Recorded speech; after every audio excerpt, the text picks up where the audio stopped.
Okay, I'm going to be talking through the senses really quickly. The way that I tend to think about the senses is you have some sort of stimulus that is going to cause some sort of electrical change within one of the receptor cells. That is then going to go into a travel or a neuron to travel along to the processing centers of the brain. Generally, those are called the cortex of whatever type of thing that it's actually doing. There's going to be some intermediate steps in all of these, but that's like the broad scale looking at ways of doing this. We can start out with vision, just because it's physically here.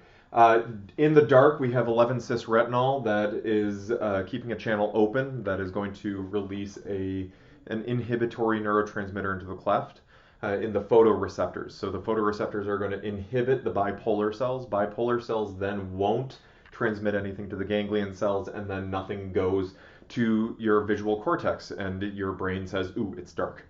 If you turn on the light, the 11 cis turns to all trans. That means that that channel is no longer kept open, which means that the photoreceptor cell is no longer depolarized, which means it doesn't inhibit the bipolar cell. If the bipolar cell is not inhibited, that means it will send a signal to the ganglion cell. The ganglion cell will then go and say, hey, there's light, or the light.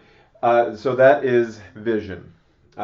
Taste is going to be something fairly similar, except instead of light doing things, it's chemicals and they're on your tongue.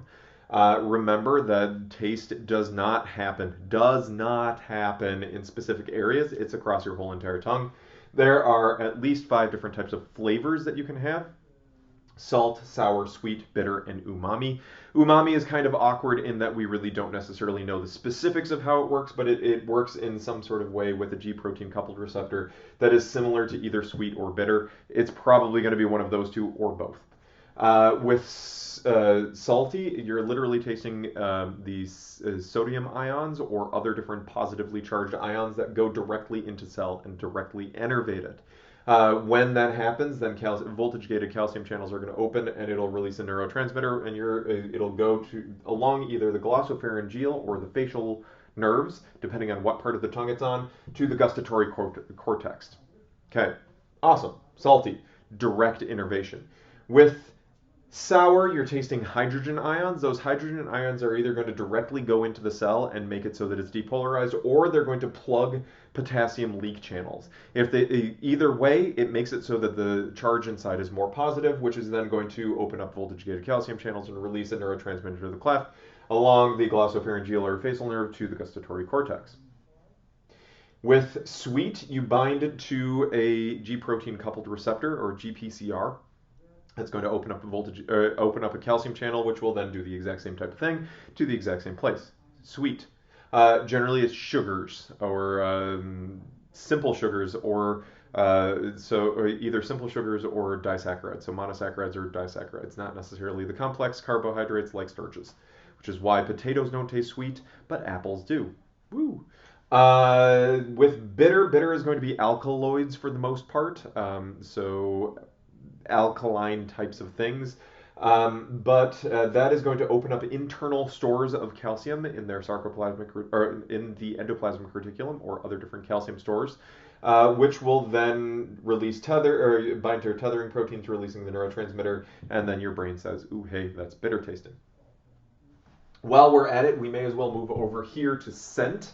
Scent, you have a similar type of thing to this, and remember that scent and taste are often linked to each other. So something like vanilla, that's actually a smell. It's one of these things that happens.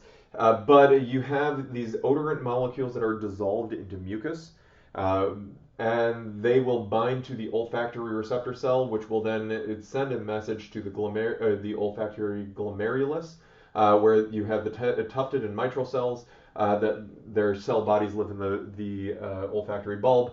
Then the information will go to the hypothalamus, the amygdala, the olfactory cortex. That's why you have strong associations with scent and memory, and it does not go to the amygdala or the thalamus itself, whereas all the other senses do. Last but not least, we have the hearing. We have sound that goes in, stimulates the malleus, incus, and stapes.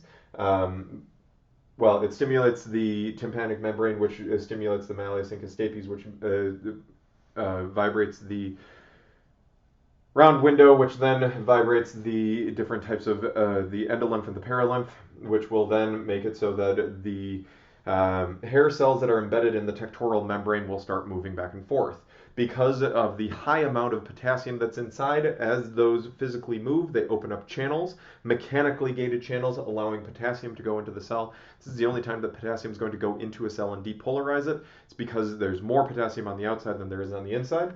This will cause calcium channels or voltage-gated calcium channels to open, releasing a neurotransmitter into the cleft, and the information is going to go along the vestibulocochlear nerve to the auditory cortex. That is senses outside of touch.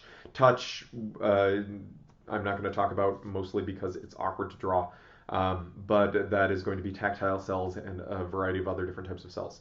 Remember that there's many other different types of senses that are going on in your body, like proprioception, how you can feel your movements within space, nociception, which is pain, and then temperature reception, other things like that, cold, heat, etc. and so forth.